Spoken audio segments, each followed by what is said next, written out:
Hey guys, so I did over 1,000 yoni and tantra massages with women, and in the time of about 3 years, 3.5 years, and I helped many women with different situations. And I thought I'm going to talk about this a little bit now. So one of the differences between me and many other tantric practitioners is that tantra came through me through a spiritual awakening with Muji. So I had like the realization I'm not my thoughts, and then I was kind of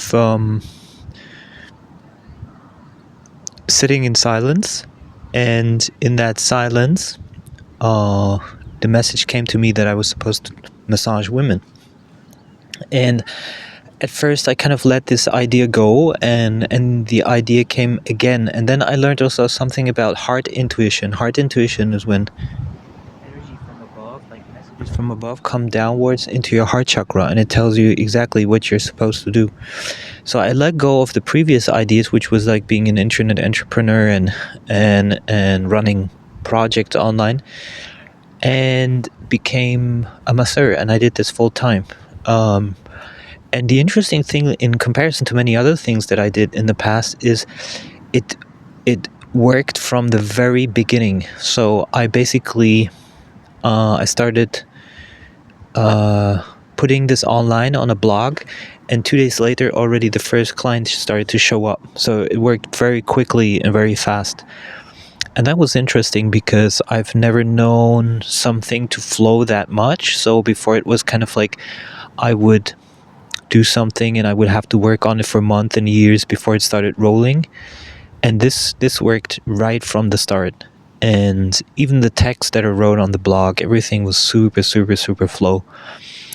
And I remember the first client. That was kind of weird because the first client was very superficial, and she said, well, from you I don't want a massage, because I had a huge beard, I was kind of thinner, and I was wearing like a yellow shirt, and she wasn't kind of happy with the visual look of things. And yeah, and then when she found out that she would be my first client anyway, she like ran away, and I was like, if that's how it starts, I can immediately stop.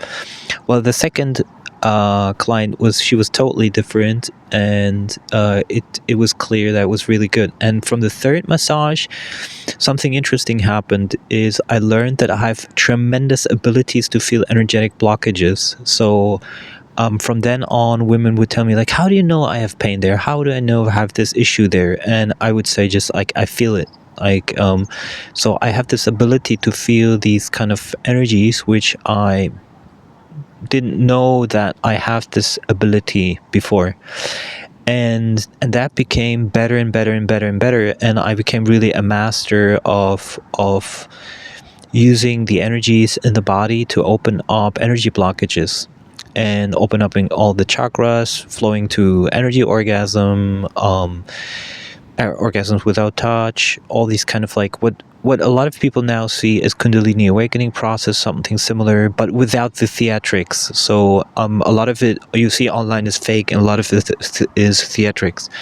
So I never did that. And then after like 600, 700 massages, I started massaging 2 women at the same time, and those sessions became super interesting. So I did around 20 of those, and women came for many different reasons: for experiencing themselves, their body in a completely new way, or they wanted to have an orgasm for the first time in their life, although they were over 40 maybe, and many different reasons. Some were abused, raped or something like that, so they wanted healing from that. So there was many different occasions. And then when when COVID hit, I was like, okay, I kind of isolated. And after that, I said to myself, okay, I'm going to buy a van. And I've been on the road for 4 years since. And I'm thinking about buying a spiritual place, a camping site, and convert that into a spiritual camping site where I would maybe continue with the massages. So that's kind of like how I would maybe get back into it, but I'm not 100% sure if I'm going to go this way. I guess the universe will decide. And many women told me like you should never stop with what you're doing because we we absolutely love what you do, and the women need you. I've heard this more than once. Women need you. And interestingly, for example, my last session was with a van life girl. She was from Holland, and she from the Netherlands, and she asked me, I said, what intention do we want to set for our session? And she said she wants to have more sensual, to have more sensuality again come back into her life. So we did a fully dressed sessions. I'm usually, anyway, I'm most of the time I'm completely dressed, like 99% of the time, and the client is either dressed or naked. And so we were both completely dressed. I opened up her sacral chakra and let it flow, that energy, throughout her whole body. And then we talked a lot. I think in 3 or 4 days we talked, like in total like 15 or 20 hours. We talked a lot. And she then told me 3 days after the session, she told me it felt like microdosing on mushrooms for 3 days straight, because everything was like, she felt everything was like so hypersensitive, and she felt everything so strongly. I've heard a lot of different things that people experience after the sessions. So from seeing chakras to starting to become telepathic to all kinds of things, like dramatic, also life changes. So it was always very interesting to hear and feel these stories. And one of the absolute fantastic things about the work was to receive these custom written cards, like when a woman would write me a card, handwritten note, and very heartfelt, like 1 or 2 pages, where and I've received this many times, where they were like, wow, this session just changed me completely and it was exactly what I needed, and so forth and so forth. And, or for example, when somebody said, I don't believe in chakras, and then when they came back from the session, they were like, oh wow, I believe in chakras now. So these kind of like things. And do I miss the work? Sometimes I do, sometimes I don't. It's like a mix, because of course when you work that intensely energetically with people, it can be exhausting. It's not always. And it's a mix. Sometimes I say like it was the best work that I've could ever done, and it was an amazing experience. But sometimes I feel it should happen now more organically, that either it happens or it doesn't happen. It's not that I don't go around and I'm like, oh my god, I wish I could do this work again, because in effect, if I really wanted to, I could immediately do it. So I'm open to it if it happens. If it doesn't happen, it's fine. And I'm just feeling like intuitively what is the next step for me, what is right, and we'll see where it goes. Yes, I just wanted to explain a bit how I became a Tantra masseur, and that it's a little bit different from how other people started this work. And I know a lot of people who do this, or who visited a lot of Tantra shops and did a lot of these things, and they come at it a little bit sometimes from the wrong angle. It's like they sometimes, even the practitioners, they do it because they lack something. I didn't have this problem of lacking something. I did it because I received the message to do it.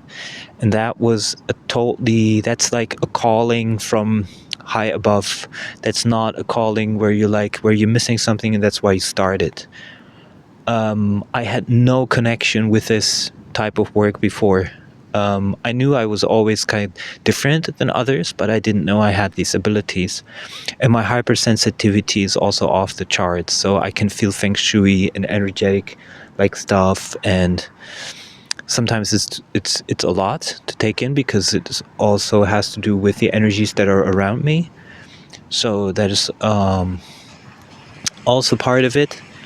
But in general, I would say if it happens, it happens.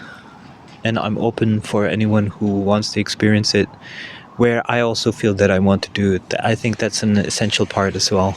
So, because I don't need to do it because of finances. So it's really something I can decide whether I want to do it or not. But sometimes when I'm about to open like a blog or website in that direction, I don't feel the same kind of flow as when I originally started. So I don't feel maybe that I should do it the same way. We'll see. But if the camping site really happens and I can turn it into a spiritual camping site, I'm sure there will be lots of stuff, like even the... By the way, I have already a channel for this, which is called Awakening Camp. So if you want to subscribe to that channel, you can find out more about, that project and see if it happens or not. And yeah, that's pretty much it for now. So see you soon.